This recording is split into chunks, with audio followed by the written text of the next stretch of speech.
Thousands of people devastated by the floods in New South Wales earlier this year were really keen to get some certainty about their futures from yesterday's government response. But many have been left bitterly disappointed, and the uncertainty remains, even about the most basic things like where they're going to live. The government insists the development of a buyback and land swap scheme is going to take time. Reporter Bruce Mackenzie joins us now from Lismore. Bruce, g'day. Just first of all, take us back through this report yesterday. What detail was there given about a buyback and land swap scheme, and what's been the reaction from the community? Well, that's the whole thing, Joe. As you mentioned, there was precious little detail. There was a sense of anticipation in this community in the lead up to the release of this report yesterday. We know that the government had the report for more than 2 weeks.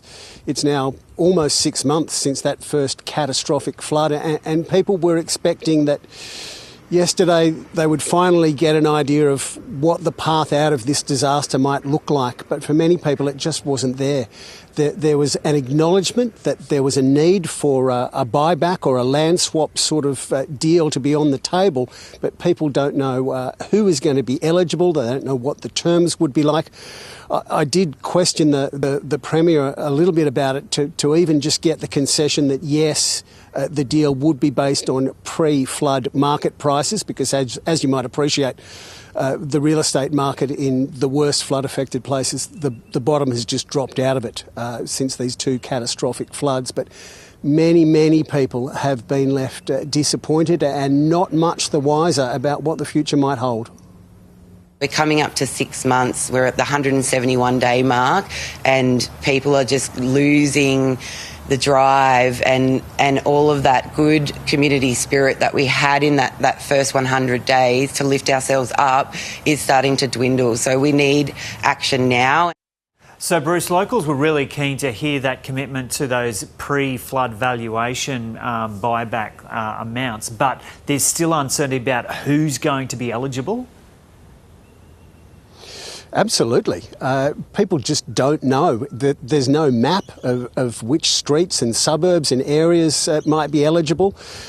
Common sense would tell you that places like North and South Lismore would be first off the rank, but as we know, this flood covered almost 1,000 square metres of this region at its peak. And there are people well beyond those places that might be looking to get out of the flood zone, but their future is still uncertain.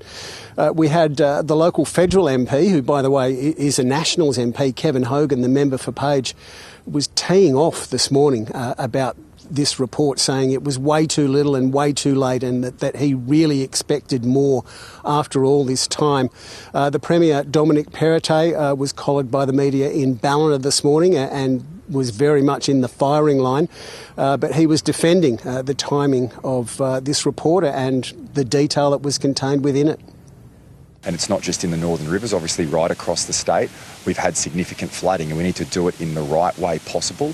I want to get people into homes as quickly as we can. We need to do it in the right way and in a way that sets up our towns in the Northern Rivers for generations to come.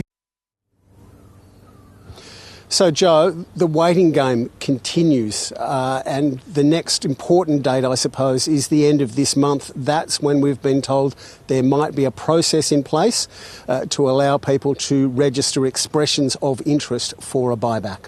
And Bruce, just explain for people from outside that region, how tough is it for people still there now who've lost their homes? What is life like for people?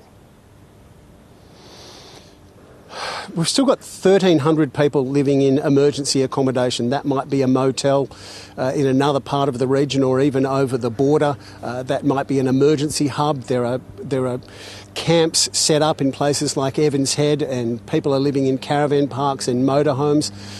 And that 1,300 figure, that's underselling the situation quite significantly, because there are so many people couch surfing with family or friends. Hundreds of people have returned to what are just shells of homes.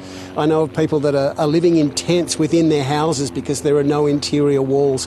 A woman I spoke to yesterday had stapled election corflutes to the walls of a couple of homes, just trying to get some insulation to stay warm through winter. So It's a grim circumstance, and you can understand why people are running out of patience, and they are desperate to know what the future might hold. And financially, it's really tough for people too?